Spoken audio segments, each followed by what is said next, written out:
Nagkagulatan sa San Antonio. Nanggigil si Victor Wembanyama sa Game 2, manununtok na ng kakampi. Inangasan pa siya ni Karl-Anthony Towns. Nagyabang naman si De'Aaron Fox. What a crazy game! Eto na mga idol, ang Game 2 ng NBA Finals. First possession ng San Antonio Spurs, 3-pointer kaagad ni Devin Vassell. Simula ng laban, pinipressure kaagad ng San Antonio si Jalen Bronson. Late clock situation, long 2-pointer for JB. Di nag-aaksaya ng oras ang Spurs mga idol, agad nilang biniblitz si Jalen Bronson, ang number 1 threat sa offense ng New York Knicks. Eto na naman si Julian Champagnie, 8 points in 3 minutes at may 2 tres pa for the San Antonio Spurs. Nakakasagot naman ng New York Knicks OG Anunoby corner triple and Jalen Bronson supalpal ni Devin Vassell. Goes right at Vassell, blocked by Vassell. Hype ang crowd sa electrifying start ng San Antonio Spurs. Victor Wembanyama with the highlight.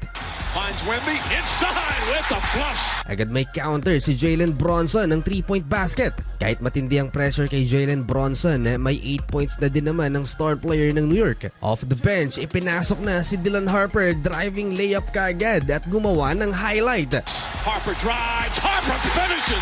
7-point Spurs lead. Karl-Anthony Towns, much needed 3-pointer to stop the San Antonio Spurs run. And another basket by Cat, driving layup isolation kontra kay Luco Cornet. Better offense for Big Cat habang nasa upuan si Victor Wembanyama. Mas naging physical palalo ang San Antonio Spurs kay Jalen Bronson. Lumalabas na effective ang pamimisikal nila kay JB De'Aaron Fox sa magkakasunod na puntos. Bawing-bawi si D-Fox mga idol sa malamig na laro niya sa Game 1. Fast break, Devin Vassell to De'Aaron Fox sa alley-oop layup.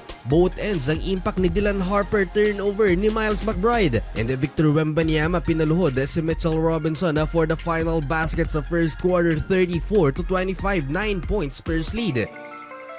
Second quarter, Stephon Castle with the triple, pero yung sumunod na possession kung saan tinangka niyang i-posterize si Landry Shamet, hindi tinawagan ng foul ni Tony Brothers. Mukhang hindi yata gusto ng refereeing to ang San Antonio. Transition offense ng New York Knicks, hindi na sumubok si Jose Alvarado na umatake sa ilalim dahil andun si Wemby. Mintes din naman ang tres na yan. Ito na ang sumunod na pangyayari mga idol. On defense, Victor Wembanyama with his first block of the game kay Jose Alvarado. And right after that, pinahiya ni Karl-Anthony Towns ang defense naman ni Victor Wembanyama, sabay stare down. And slams it home. Nagiging liability na naman ng former Rookie of the Year Stephon Castle. Shooting foul kay Jose Alvarado, pangatlo na to ni Steph. At meron pang 7 minutes ang natitira sa game clock sa second frame. At tingnan nyo yung offense na to mga idol ng New York Knicks, pinalibutan ng 4 si Karl-Anthony Towns. Kick out kay Mikal Bridges for a 3-pointer. Gets it, kicks it back out, Bridges, corner 3, it's good. Ang 12 points na lamang ng San Antonio Spurs, tatlo na lang, 42-39. Main factor sa run na yan ng New York Knicks sa kanilang depensa. OG with the block kay Dylan Harper and Mikal Bridges again with another triple. Hawak ng New York Knicks ang momentum mga idol nang matawagan ng flagrant penalty foul 1 si Josh Hart nang patirin niya si Devin Vassell. Parang pinagsasabihan siya ni Karl-Anthony Towns na dapat hindi niya ginawa yun. Di pa natapos ang problema ni Coach Mike Brown sa lagay na yan dahil tinawagan pa ng technical foul si Mitchell Robinson. Nang makapisikalan niya si Victor Wembanyama, stabilizer itong si OG Anunoby, steal, and he draws a foul. Nag-mini run ulit ang New York Knicks at napakaganda ng kanilang ball movement. Lahat halos nakakahawak ng bola. Bridges to Bronson, to OG Anunoby, and OG to Mikal at the buzzer. Daming fans ng New York Knicks ang nasa arena dito sa Frost Bank Center. Lamang na ang visiting team. Shamet off the bounce, gets past Wemby, backs it home. Hindi naman makapaniwala si Jalen Bronson sa play na to. Hinawakan niya ang buhok ni Devin Vassell. It's a foul. 4-point play. Bawal na pala yan. Early offense. Jalen Bronson driving layup. Wala sa ilalim si Wemby. Brunson goes down the lane, layup is good. A rare open. 6-point swing for the New York Knicks to end the first 2 quarters. Walang epekto ang coverage sa depensa ni Wemby dahil sa pag-spread ng New York Knicks. Grabe yung space nila sa floor. Towns with the triple to end the first half. Knicks up by 4, 56-52. Lamon so far si Wemby kay Karl-Anthony Towns, 17 points and 6 out of 8 ang big man ng Knicks, habang si Wemby 7 points pa lamang.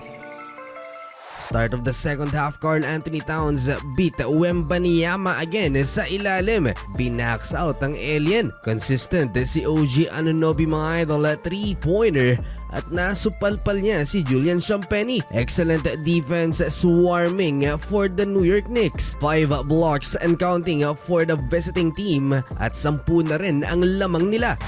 Brunson pulls up three-pointer, knocks it down.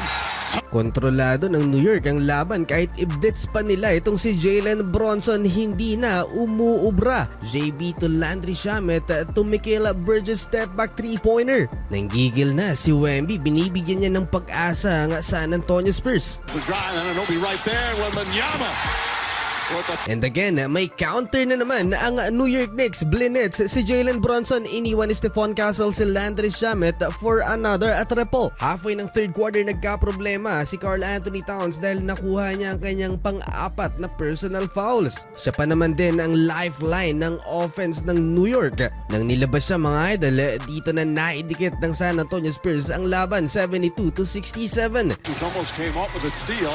Wembanyama knocked. And Stephon Castle, what a move. Now you see me, now you don't. Kontra kay Jalen Bronson. Next timeout, red hot si Mikal Bridges. Hindi halos magmintis. 8 straight field goals for him. Parang Hawkeye itong si Mikal. 84-75. End of third quarter lamang ng siyam ang New York.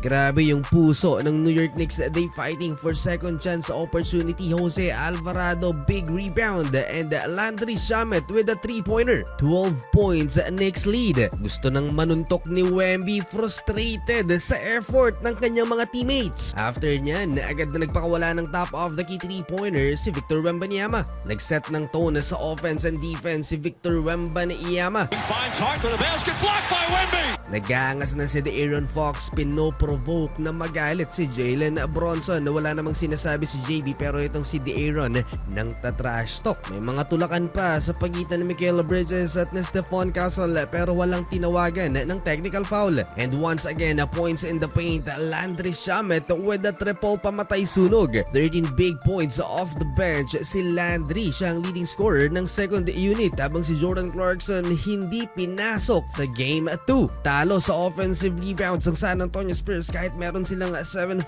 center. Bench points again for the Knicks. Deuce McBride with a triple, 95-83, halfway mark ng fourth quarter. Celebrate ang crowd sa New York sa isang dosenang lamang ng Knicks. Frustrated na naman si Wemby, very vocal siya at hindi nagugustuhan ang mga nangyayari. Na-posterize pa siya ni OG Anunoby, dagdag sa frustration. Much needed stop for the San Antonio Spurs. De'Aaron Fox, a huge 3-pointer.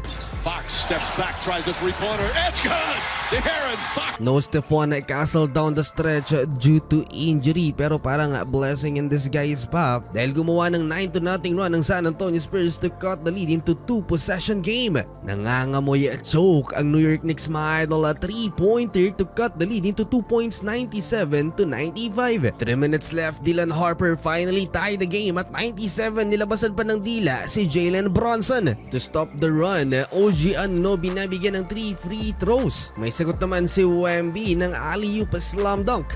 Big game si Dylan Harper, 15 points and counting. Naging X-factor pa siya dito sa crunch time. Goaltending si Karl Anthony Towns. And another big play for Dylan Harper still, and Wembanyama with the finish. And one for the lead. Wemby inside, layup is good. Lamang ng dalawang San Antonio Spurs, final 60 seconds, Jalen Bronson, captain, clutch to tie the game again at 104. Chance to take the lead. New York Knicks, 30 seconds left sa game clock. Nasok si Stephon Castle at binantayan niya si Jalen Bronson. Missed opportunity, Wemby rebound, and Bronson again with a steal. Na foul ni Wembanyama, 2 free throws for the win. Big mistake for Wemby, parang maiiyak siya sa nangyayari. Gulat din ang crowd na sayang pagkakataon, 2-0 na in favor of New York. Wembanyama pulls up jumper, won't go.